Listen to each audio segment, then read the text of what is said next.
Okay, so welcome to our second event as part of our Paths Beyond, from and beyond the PhD. So it's a kind of series we came up with the DRN to discuss how to carry on, how to do a PhD and what can happen after a PhD. So today we're focusing on an event of looking at options beyond your PhD, so career options, and we've got three amazing speakers that are going to kind of give us some tips, insights and advice from within. So we've got someone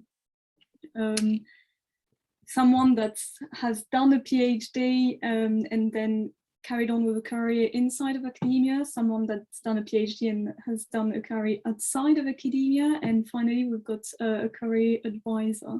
So before that, I'd like to let the floor to Hannah, who's the chair of the DRN, to talk to us a bit about the DRN and what it's about. Super, thanks Lucy, and thank you to all our speakers today and to Lucy and Veronica for organising the event. I know it will be a real interest to our wider community and look forward to sharing it through our newsletter and website, etc. So just for anyone that's not come across the Defence Research Network before, we're basically a group of early career researchers, so at Masters, PhD and beyond that. And we're now, having started off initially sort of in the southwest of the UK, we've now got members and committee members all around the world. And you can follow us on Twitter, on our website, and we also have a monthly newsletter you can sign up to. So I'll put some of this information in the chat. And we're really broad group of researchers, so we cover everything from the history of air power to counterinsurgency, veteran and families research, and everything in between. So do get in touch, and we like to feature researcher spotlights in our newsletter and feature people's publications and things. So if you're up to something or organising an event or a call for papers, then do share it with us. We like to get involved and share it with our community. One of the main things we try and do is just be an extra pair of eyes for each other to so that we don't miss things, but we're also very keen to reach across between sort of with practitioners, policy makers, and obviously research as well, so acts as a bit of a knowledge exchange. And we do a couple of different sort of spin-off groups that in particular themes that look at that, as well as hosting events like today. So anyway, I won't hold us up any longer, but do keep in touch. Thank you. Great, thanks a lot, Hannah. We're going to start with our first talk, and Guy's going to talk to us about career options. So I'll let the floor to you, Guy. Hello, right, good. I'm just looking, yes, it is. Good afternoon, everybody. My name is Guy Townsend, and I am the careers manager here at the University of Portsmouth. So in usual fashion, I have some slides to share with you.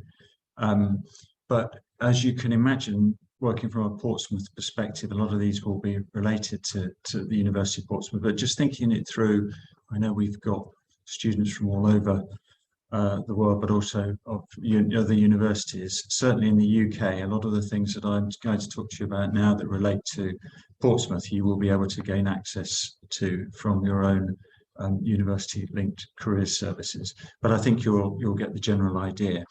And I was also asked by Veronica to mention something about skills. So you'll see a couple of slides that relate to skills. And this is where, if I was doing a session with our own students, I would say, obviously, you can contact me afterwards or put things in the chat. That might not work this way around, but I'm sure Veronica, one of the colleagues here, will be able to pass things on. So let's see, let's open this up now, and hope that you can see what I can see here. And in the way, Peter, that you asked if I could see things, can colleagues see that okay? Yeah, brilliant. Okay, right. This is my best slide. No, it's not. Right, so I've just called it now PhDs in Career Development. And so just to say, here at the University of Portsmouth, we have a graduate school, I guess, a lot of MRes and masters, other masters and PhD students will have grad schools in their own institutions, and so I'll talk through how that operates here at Portsmouth. And please, as I say, if you have any really burning questions, maybe I haven't said this, but Lucy, maybe we could drop it into the chat room or something like that. Okay, so an outline then, a very quick outline. I won't be speaking for too long. So what sort of am I going to try and cover in the next 10 minutes or so? So just to say how universities are interested in PhD destinations in the UK, but also individual institutions. As you might imagine from a career service, we get involved in idea generation, which is entirely relevant to the sort of things that anybody wants to do, whether at undergraduate or postgraduate level. You probably didn't know this, but I'm going to tell you anyway. There are 36,000 job titles in the United Kingdom that you can pay income tax on. So can you imagine the A to Z of careers, which is 36? Can you imagine starting, if somebody says, take me through the A to Z of careers, what the 36,000 job titles that exist? So there's a lot of stuff out there. People can get incredibly confused about things. We have some online tools which our Masters and PhD students can use, and I am very confident that most universities in the UK will have these as well. And talk to you a little bit about skills, as I mentioned, and there are audits available that you can have a look at that are not always particular to Portsmouth. Anybody can have a look at them. Something on career plans, and then generally how a career service can support you. So in terms of options after your PhD, the reasons why we can get a pretty good idea of what happens around the UK is that you'll see a source in the bottom right-hand corner there. But there are data professionals that are very interested at undergraduate and postgraduate level. And we have a source called What Do PhDs Do? The latest data is due to come out soon, but this is the 2019 data. And all universities are interested in data as to what students go on to do, because they make up the wonderful league tables in the United Kingdom that I'm sure Peter will be all too aware of this, if not others of you, but you know, the Times Good University Guide, the Guardian newspaper has its own guide, and so does there's something called the Complete University Guide, which goes into every sixth form and FE college in the United Kingdom. So, you know, government is interested, people are interested in what people go on to do. So, and PhDs are no exception to that. So you can see basically what's looked at is who's working, who's studying. There's this strange combination of who's working and studying. So, you know, my employer is actually paying for me to do a PhD, which may be relevant to some of you here. How many are unemployed? And then there's this other figure which seems to annoy and baffle particularly senior management at this university and others, which is this, you know, that people who might be travelling or not able to work through disability, and that's usually quite a big figure, as you can see there. So, you know, the data is quite interesting to people, and I won't go through the percentages, but I'm sure I can share these slides if anybody's interested.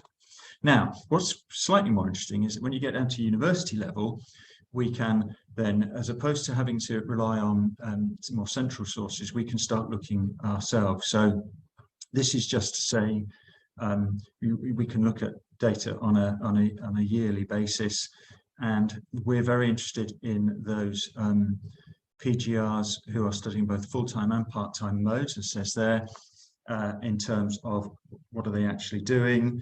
Are they you know, involved in work that's related to their very niche specialist area or not? Because of course PhD students can go off and do anything really. Here at the University of Portsmouth, I can't speak for other universities, but we support our graduates, which includes our PGRs and master students, up to 5 years after graduation. So you could have someone who's never crossed the threshold of the building I am in and has never picked up the phone or never sent an email, and then 4 years out of having left Portsmouth says, do you know what, I think I could do with a change, whatever, and I need some help in that way. Anyway, yeah, but the big thing for universities, as I mentioned before, is if people are working, and it's this idea of a professional level occupation that goes into things like tables and marketing material. Okay, so not surprisingly, we have a very, very large number of our students who want to go into academic careers.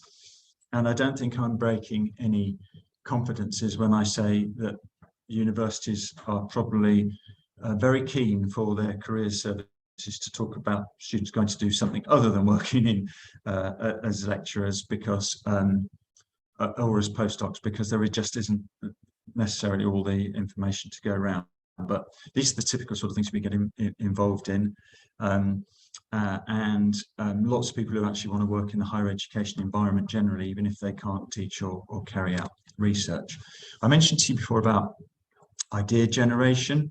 I'm not necessarily going to click through to these links, but they are there. So here at Portsmouth, we invest, as a lot of other universities do, in online tools which can help you to think about things like your values and your interests and your knowledge, and how that may generate some ideas. So if you came in to speak to someone on a one-to-one basis, we would try and do this, but for those people who are working remotely, there are lots of things out there that you can try. Now, one of those there, you'd need to be a Portsmouth student to access, because there's a license behind it, but you get the general idea that there are idea generation bits and pieces out there. They won't go through all of those 36,000 jobs, by the way, that I mentioned, but they will very specialist tools which are for the higher education sector, so for undergraduate and postgraduate students. Right, so because I was asked to talk for about 10 minutes, I hope that's right, Veronica, 10 to 15 minutes, I just thought I'd drop a couple of these ideas in related to skills. So I've gone with STEM because I'm assuming lots of STEM students will be in the room. Obviously, doesn't mean that everybody who comes through your area is a STEM student, but the bullet points are relevant, I think, for whatever is being studied. So when we talk to our students about skills, we talk to them about, obviously, their subject-specific knowledge, the techniques that they've used, the computational skills that they've gained, the analysis that they've done of data, as you can see there. They've obviously had to work generally on solving problems, and they've used equipment and materials. Now, that sounds great. Everybody will be involved in that. My next slide will sort of dig a bit deeper. And then if you're thinking about, well, what skills am I gaining? For example, just in a STEM PhD, from those elements, that subject-specific knowledge, I've just picked on something here. It could be the behavior of titanium alloys at specific temperatures, which might be very relevant for the aircraft industry. You probably have been involved in a lab somewhere along the line, tested some materials, maybe been involved in some R&D. I mentioned obviously the computational skills, breaking down into things like obviously data science. And when I talk about general background, patent law, scientific publishing, as you can see, media consulting, there's suddenly a lot going on, and there's a lot of skills that may be touched upon. And then finally, equipment and materials. And we find this is an area that people don't think about as much as perhaps they should do. But the sheer numbers of organizations and people that are employed with the equipment and materials in terms of the metals that are used, the plastics that are used, all those sort of things that I've said there. And I'm always amazed when unfortunately I've had family members in and out of hospitals recently, too many times, and when you're just sitting waiting and you look at the incredible equipment that's just whether it's in a whatever type room of hospital you're in, and I always find myself, if I'm looking strangely like this, I'm probably looking to see who made the machine and what it actually does, and I have to look that company up. I wonder what what they do. So it's that sort of thing. I really hope that makes sense. So there's lots going on when you start to think about what can I do and what are my skills now, and skills are often broken down into particular words. But I think this is more helpful to think about the more broad concepts of your subject-specific knowledge and all the techniques you've used and all the equipment and materials that you've used. Okay, so I mentioned that then you can pop those into skills analysis, and they are there. So if I'm researching jobs, it would be helpful to know those jobs that might want my specialist specific skills and how I might have to sell them at the application stage and those sort of things. So there's some links through to the sort of more sort of tools that are analysis based. So skills are very important. And if I was talking to you for an hour now, I might break skills down into much more detail, but I'll press on. I think hopefully you get the general idea. Now I'm just mentioning these links because prospects and target jobs are two excellent resources which are specifically for the higher education centre, and some of you may have come across them before, but I love both of these because I won't click into them, but they may sound throwaway sort of phrases, job profiles, job descriptions, but what I love about the links, particularly to prospects, is that it's effectively saying, if you want to come and do this job as a very specialist person, then this is the sort of thing that we would expect you to be doing. We'll train you on it, but this is the sort of things we would be expecting you to do it. So if you're sort of career planning and you're looking at a list of responsibilities that you would be expected to get involved in, very quickly heart and head can come together and say, yes, I can do that, or I don't like it, or I don't like the sound of this. And you wouldn't be expected to do all of these things from day one, because that's what inductions and training is all about. But it's a really good way, a barometer of saying, how many of these things I like. So what I do is if I were bringing one up that said data scientist, whatever it might be, once you know what the responsibilities are, you can do, in the old days, you print them off and get a highlighter pen and say, yeah, like that one, don't like that one.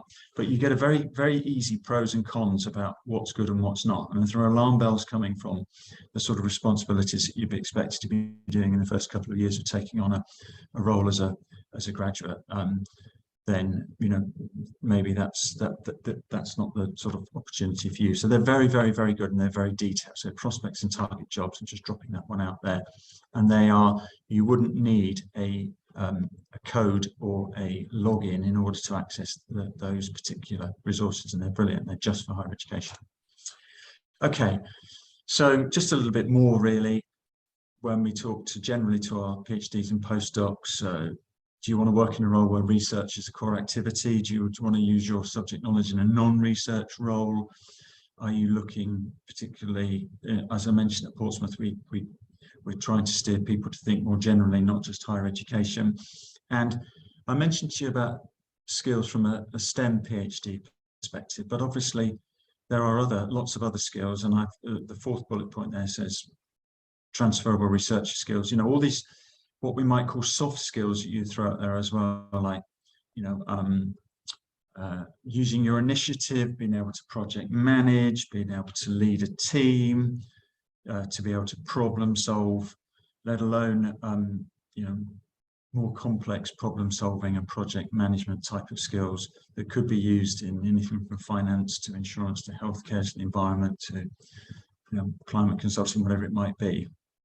And then I just dropped another bullet point in there because there are academic adjacent careers, as I just called them there, which are involved in things like technology transfer and knowledge transfer partnerships. In a way, I guess, is what we're doing with working with RAF Halton as well, if I've said that correctly. Halton? Sorry. Okay, most career services will help you to do some career planning. As I mentioned before, we quite like the idea of action planning. So if you want to have a chat with someone, I think that's not a bad thing to do. Contingency plans, plan Bs, where am I now, where do I want to go, and how can you help me get there, that type of thing. So action planning is a phrase that we use quite a lot. This is specific to Portsmouth, but all universities have the same. We have an online jobs board, so you need to contact your career service or us and say, can I have access to this, please? That's what ours looks like. and you will see the whole range of opportunities. So for other students, PhD students might still want a part-time job, PhD students might still want to do some volunteering. Those sort of things are involved as well. Ours is called My Career, but most universities in the UK, in fact, if not all, will have something similar. That's ours, but you need a specific login, obviously, to access that. Here at Portsmouth, we also work a bit differently because we have a graduate recruitment consultancy, which effectively tries to replicate a high street recruitment agency, but in niche, and work with specific companies to say, can we source someone for you? And if we do source them, these are for local companies in the Hampshire area, West Sussex area, going up to sort of the Gatwick corridor, then we will help to fill those if we can. No cost, free service to students, but we do charge employers, trying to generate a little bit of income, as you can imagine, on that. This is a role that we've been working on recently, so a performance data analyst role. As you can see there, seeking graduates and postgraduates. When I talked about general sort of skills, these ones are quite general. When you see problem solving and communications, teamwork, an inquisitive mind, and they sound very, very broad, but there will be some very niche skills, as I tried to explain earlier, that will be hidden in there somewhere. And that's just who we are and where we are. So I think that's it. I hope I've gone on to that. That's me done, Veronica. Thank you. Lucy. Thank you very much. I think that was a really great introduction to the topic, and giving a really good idea of the different career options out there. And now I'd like to move to the other presentation that might give a bit more of a focused view, and we'll move to Peter Lee. He's gonna share some insights.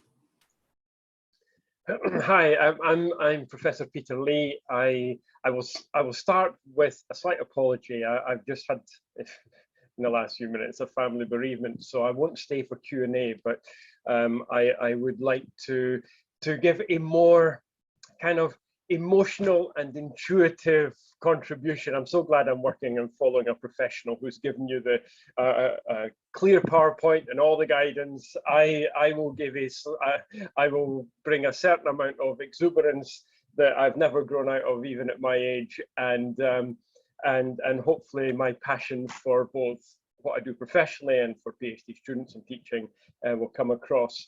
So I won't go through in any particular order, but share some of the things that I think that PhD students, while you're students, can be doing to work towards all the things that Guy has just set out. Some of the things that I'll talk about, some of the things I've done. And despite my advanced years, I got my PhD in 2010. So I did serve in the armed forces. I was a chaplain. You are on mute, Pete.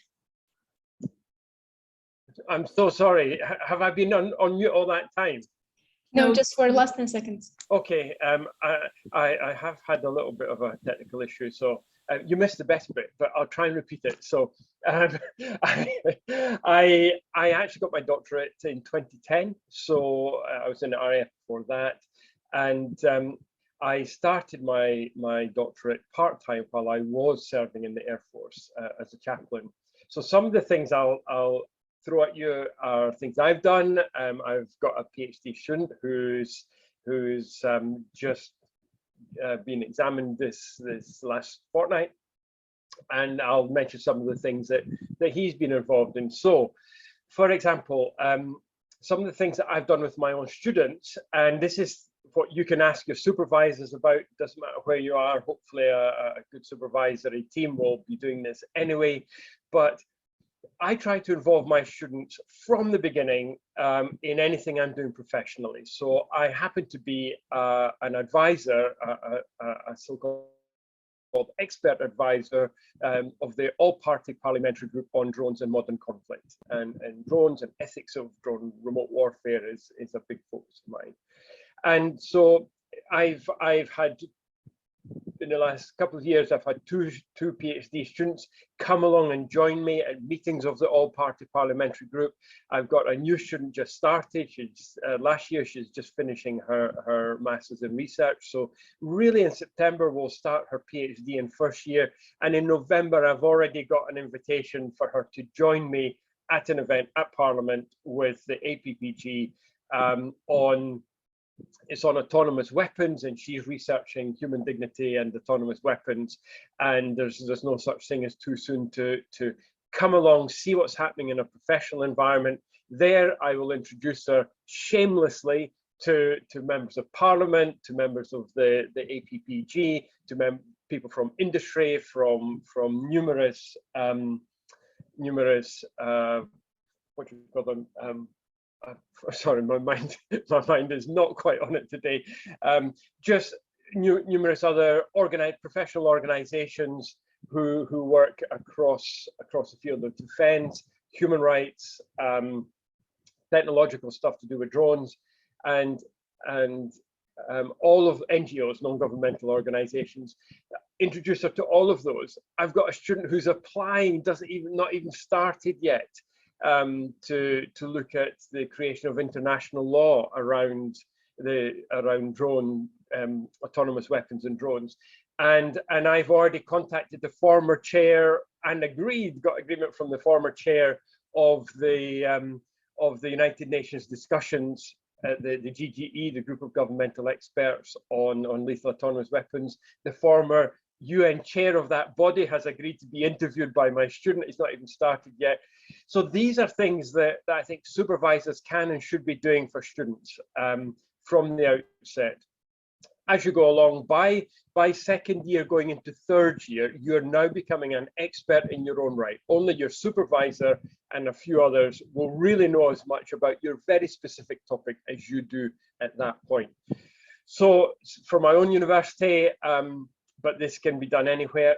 By third year, I'd like to encourage PhD students to think about writing for the conversation. And colleagues of mine will know about this. I have met random PhD students in the street, got talking, and by phone connected them to our media office and said, this student's got a great subject, you know, speak to them, put something on the conversation about Bitcoin or whatever it is. Doesn't even have to be my field. And it's about raising your profile, because the conversation is read around the world. It's an 800-word format, and it's read by every media organization and many other organizations, almost as an expert directory. So if as a student you've written for the conversation, you could have 3, 5, 10, 20, 50, 100,000 reads of something you've written before your PhD's even passed. And academics or professors who've written 3-star and 4-star papers that might get read 25 times, and I'm not exaggerating, you will have far more profile. I'm a professor really quite quickly for a second career academic. A lot of that's to do with just being passionate about my subject. So connecting with the conversation. Through that, the BBC invited me to talk about drones on radio, then on TV, and one thing led to another, and I still do that. And if you've ever watched a so-called expert on TV and thought, wait a minute, that's an idiot, I know more than that. Well, don't sit there and say that. Join the conversation, contact the BBC, contact your university or other organization media office and say, I've got expertise in this area, pitch me. Every university has media training. I encourage people to do it. You can hear from my accent, I've got the perfect voice for writing, and I have the perfect face for radio. But what they want on the TV is enthusiasm and knowledge and passion. And actually, I'm told that accents, English doesn't have to be your first language. People question whether it is my first language, but it is apparently. And accents, regional UK accents or international accents are actually and actively welcomed. So don't feel that will hold you back or limit it. That will be welcome. So those are some of the media training. I'm not a social media person. I have a Twitter account that I use really to when I wrote a book about the Reaper Force a few years ago. So I'm not so active on social media, but of course I know it exists. So if you're doing something interesting, why not put TikTok videos out on it? If you get thousands of views on TikTok, put that in your CV. Tell your future employers, because most employers will want I'm going to assume I have a spread of ages from younger PhD students to older ones like myself.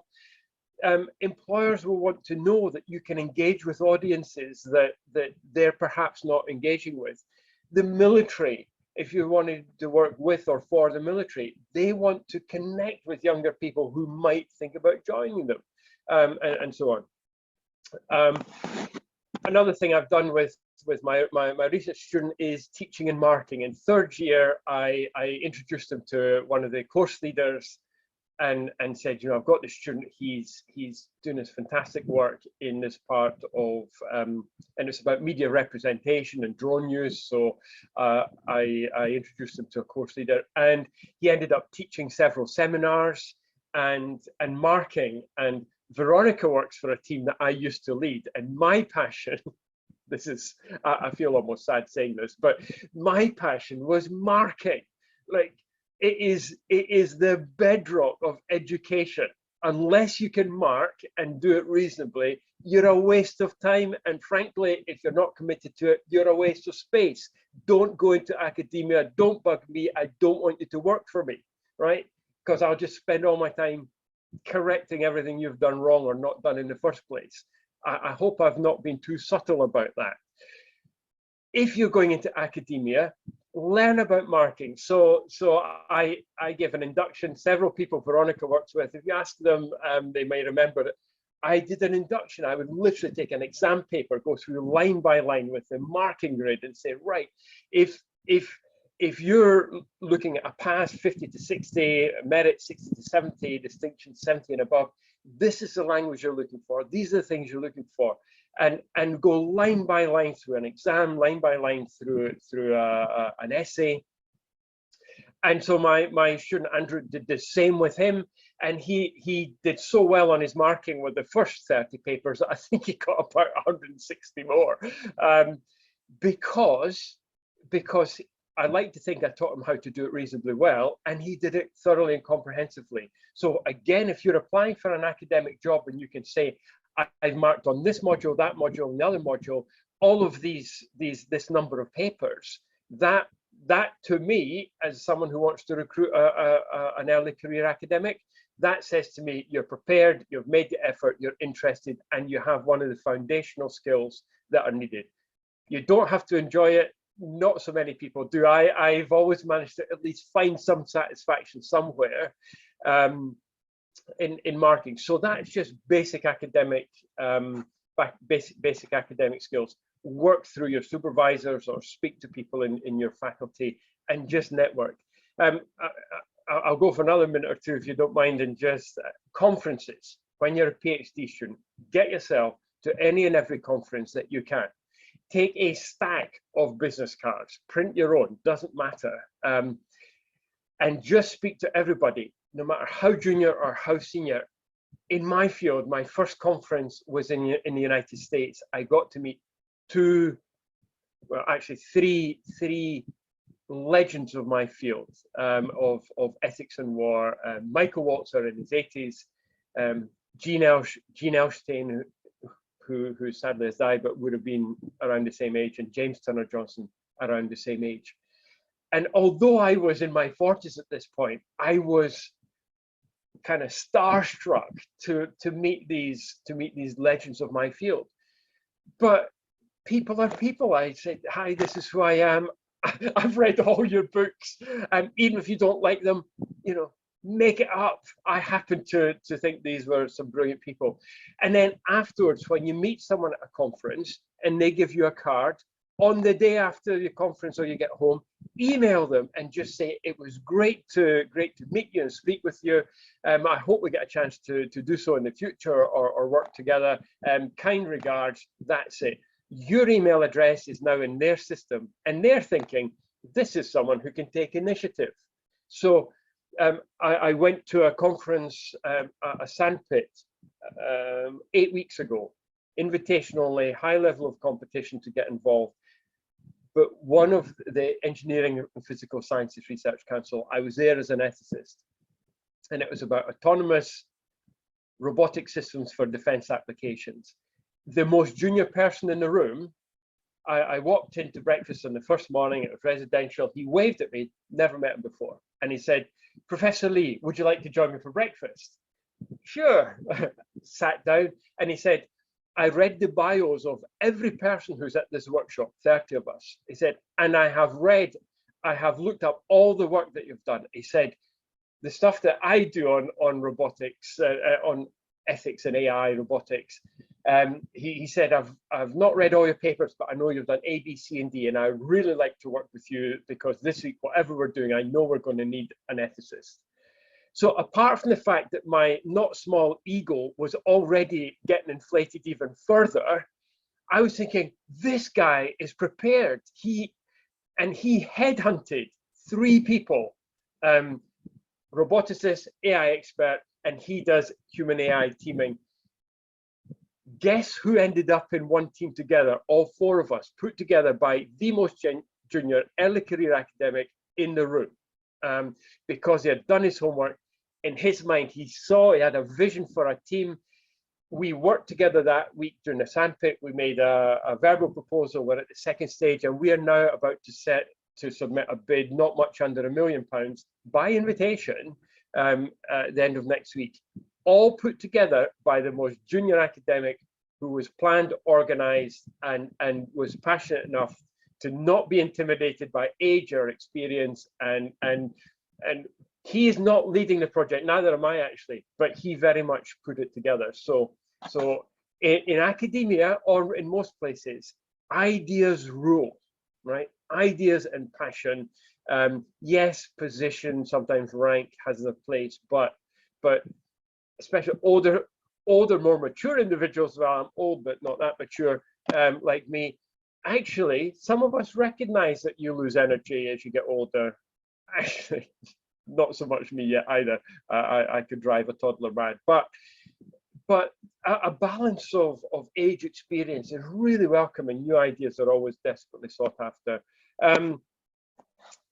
Last 2 things. One is, if you're in the Defence Research Network, and Hannah's on the call here, you're probably researching in a field that may have harmful effects. I will say up front, I was quite badly affected both by my military past and more recently by researching with police online child sex crime investigators, to the extent that I spent 5 months in therapy last year, which I tried to be open about.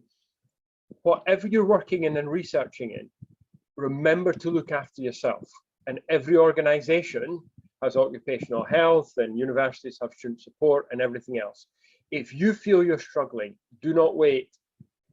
End the call now, go away, speak to somebody, ask for help. So in the midst of all that well-being, and the last thing, which really builds on something that Guy said, is my son-in-law, sadly, one of my daughters got married. He's to a theoretical physicist. Think Sheldon, Big Bang Theory, slightly more social graces, but not a lot. Theoretical quantum physics is the definition of a niche area. So during his final year, he was not just looking at academic options, he was looking at organizations. And to be fair to him, I won't say exactly what he did, but he came across this organization, which was really a 2 to 3 year old startup. And he followed them for a few months, and he thought, this is interesting. And then he followed them a bit more. And after he had done his Viva and had finished, I think his corrections took him about 3 days. So he was just waiting on his award. He prepared, he did all the things the guy said, wrote a great CV, updated it with lots of things. But he found out the name of the chief executive and the human resources manager of this company. And he emailed them by name and said, this is who I am. I'm waiting for the award of my doctorate in this field. I've been following your company for X number of months. I see over the last 2 years, you've grown from this to this. And there are these 3 areas that product development, product support, and new ideas. And he said, the work I do, I think I can contribute in all three of these areas. I know that you're not got any adverts for recruiting out just now, but I would really like to speak to you if you wouldn't, you know, just so you can know who I am, and I can maybe learn a bit more about your company, and in the future, if you do have vacancies, I'd like to add myself to your list. He got an email from the human resources manager saying, can we speak on Monday? I'll set up a Zoom call. The human resources manager brought in one of the team leaders from one of the 3 areas that he had researched. At the end of that phone call, they said, look, we don't have any jobs going, but could we maybe arrange another call in a week's time? I'd like to bring the managing director in on this one. Again, this isn't a job thing, but you clearly have some specialist expertise that we're missing. Following week, what was clearly an interview panel was set up, and they spent the first half of it talking about Big Bang Theory and quantum physics, and they went and they were asking his ideas, and he was just kind of freewheeling to a certain extent. Freewheeling, but it really planned through the things they wanted to put over. At the end of it, they said, look, this has been really fantastic. We want to keep in touch with you. Can't sit here and offer you a job right now. 90 minutes later, they emailed him a job offer. They created a position for him because he said, look, I want a job in the next 6 to 8 weeks. And in his niche area, he could kind of say that. And he said, I want a job in the next 6 to 8 weeks. I would like it to be with you. And he wasn't having them on, and he got a job offer 90 minutes later. They even offered him more money than he asked for. In his, you know, I'm looking for X amount. Now, I'm not saying that can happen for anybody and everybody, but he used his initiative, he did his research, he really prepared. He knew exactly what he had to offer, he knew exactly what this organization needed, and he was willing to take no for an answer and move on. So those are some of the ingredients that I would like to suggest to you. I've gone on far too long. I hope some of that is of interest or relevance, and I really wish all of you good luck and all the best. And if you don't mind, I will just rush off and deal with some family stuff. So all the best with your careers. Veronica, I'll no doubt catch up with you soon, and great to see you all. Have a great day. Thank you very much, Peter. Great advice. We'll move on to our last talk of the day with Veronica.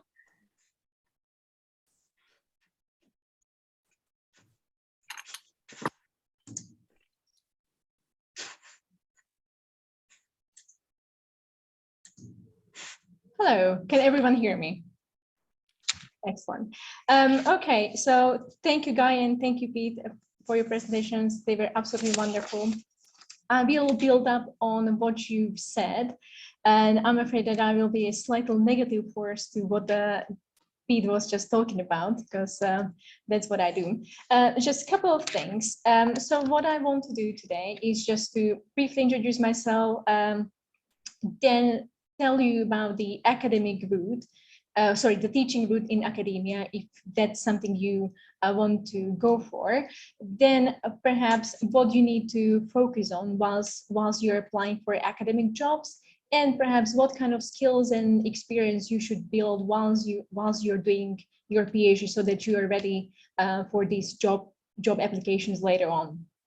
Okay, so just to tell you a little bit about myself, so that just to show that I'm not making any of this up, to show you that I was once in your shoes. So I did my PhD at the University of Nottingham. Whilst I was in Nottingham, I had a lot of part-time jobs. I was a teaching assistant, research assistant, and my PhD was in international relations. Before I even finished my PhD, I got a job at the University of Portsmouth, and it was with the Portsmouth military education team at Royal Air Force College Cranwell. And after that, I moved on to another position within the university, at this time around at Royal Air Force Halton, where I'm still now. When I was finishing my PhD, I was thinking about what route I should take. And as Guy was telling you, there are different routes you can take. You can take the academic route, or you can work outside academia. And yeah, there you may have multiple options. Okay, if you come from an exact science background, perhaps you have few more options. Let's say you can work in industry. You can get a really nice high-paid job if you are doing an exact science and go into industry afterwards. Or you may even perhaps take a step back and do one of the let's say graduate routes. Or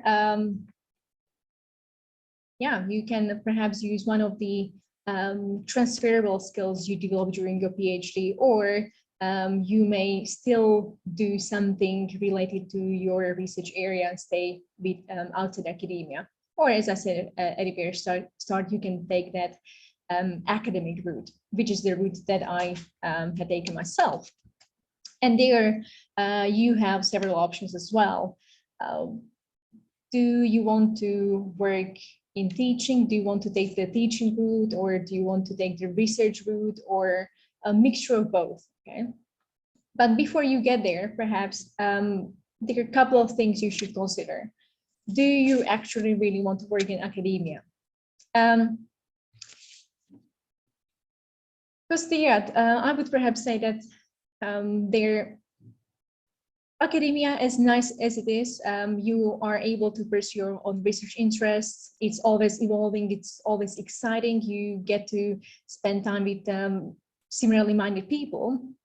There are also lots of issues in academia, including, for example, some jobs tend to be unstable. Okay, there are lots of jobs that are on a fixed term basis. There are fewer permanent positions in academia at this moment. Also, there are perhaps too many PhD applicants and not as many job offerings at the moment. Also, there's lots of pressure within academia, also pressure to publish, ref, and all these kind of things. So yeah, I would perhaps say, yeah, think about whether academia is the right option for you. If you choose the academic path, you may have to do definitely some administrative things.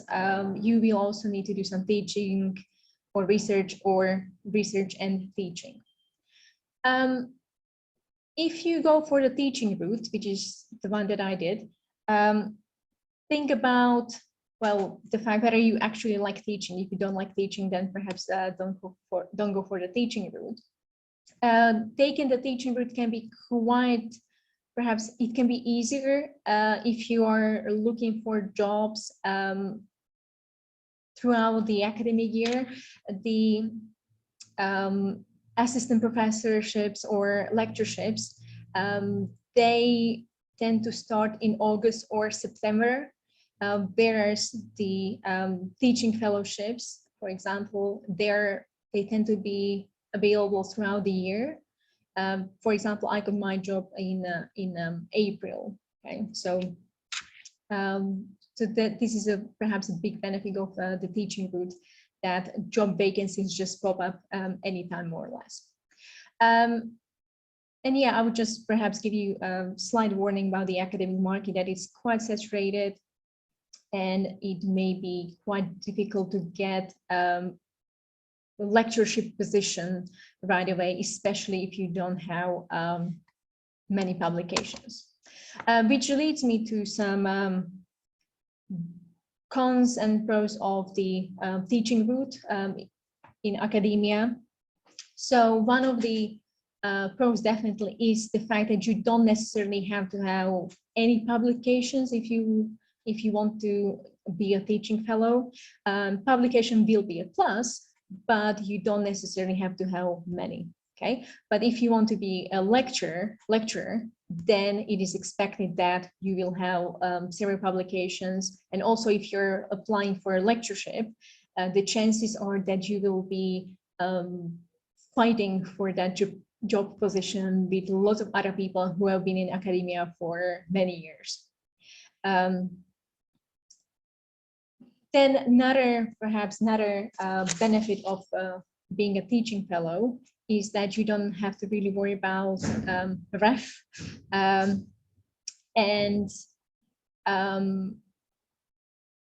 Yeah, and I would perhaps say that in this regard, it is perhaps less stressful. But I would also mention some cons, and that may be related to career progression. So if you take the teaching route, and if you want to progress beyond that teaching fellow grade, if you want to become, for example, senior lecturer or reader professor, it is expected that you will still have a strong research record. But if you are a teaching fellow, you don't get any time dedicated for research. So it may be more difficult to pursue your research at the same time. So yeah, there's definitely an issue with some outward mobility. Also, if you are on teaching contract, you may have to do a lot of marking, even though, as Pete said, he very much enjoys that. If you're a teaching fellow, you may have a lot of marking to do, lots of responsibilities. And yeah, at some universities, you may just get a lot of modules to teach, and you will be really busy. Next thing that I would mention is that if you want to apply for these academic jobs in the teaching route, you do need to have an academic CV, which is different from a regular CV. And that academic CV will have more or less 3 main sections: teaching, research, and some administrative experience.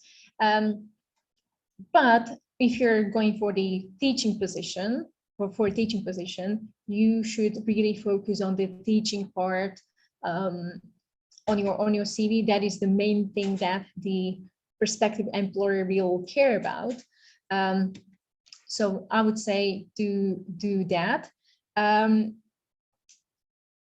Sometimes people really worry that they never got to teach a module that relates to their own research area.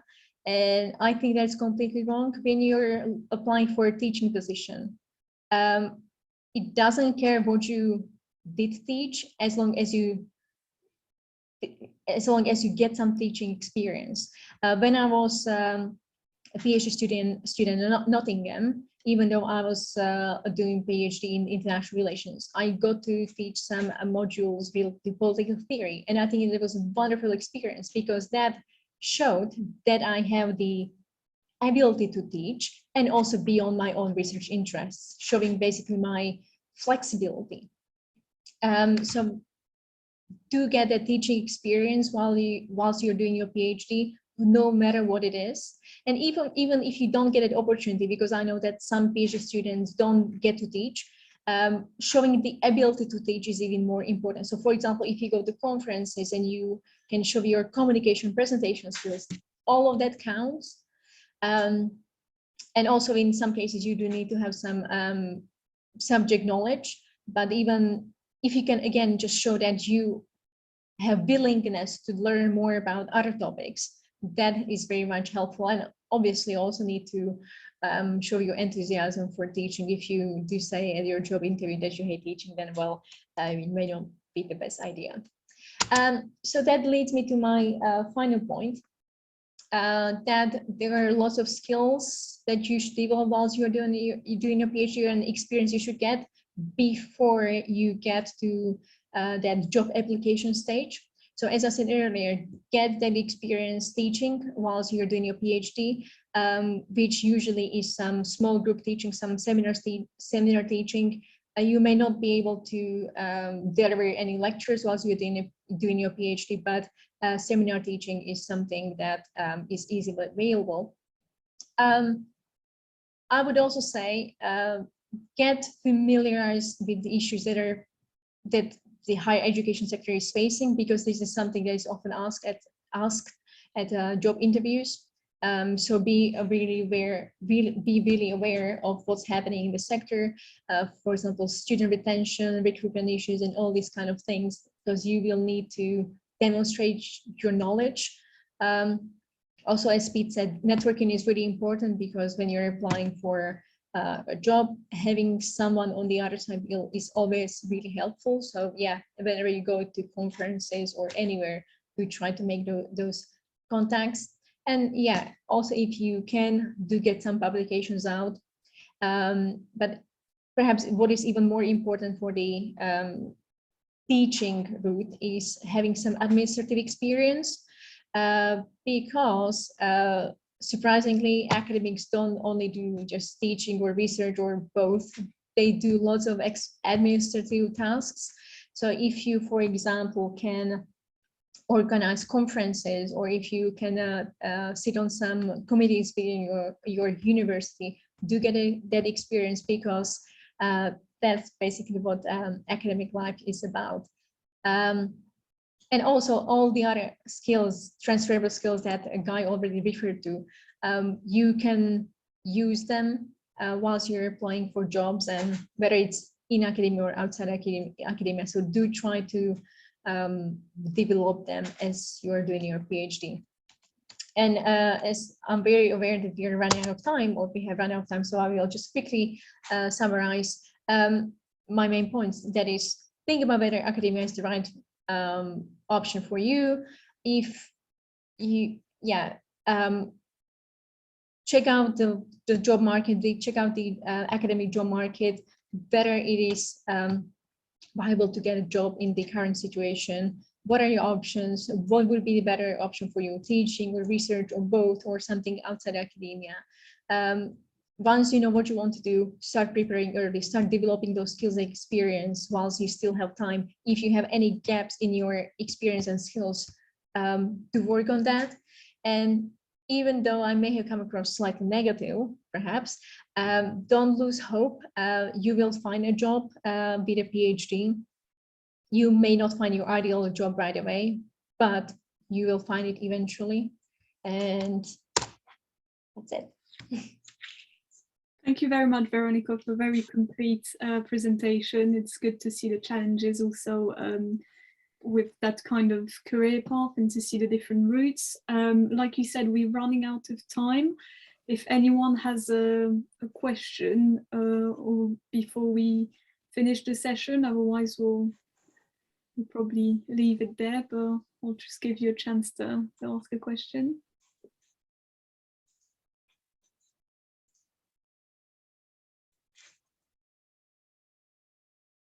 Okay, if no one has questions, I think we'll carry on the talk on Twitter. We'll be posting this presentation on Twitter and try and see if we can have engagement from other people. But thank you very much for all the very interesting and informative talks. It's been, I'm sure, very helpful, including for me as I'm a PhD student looking to have a career afterwards. So it was really, really good advice, and thank you very much.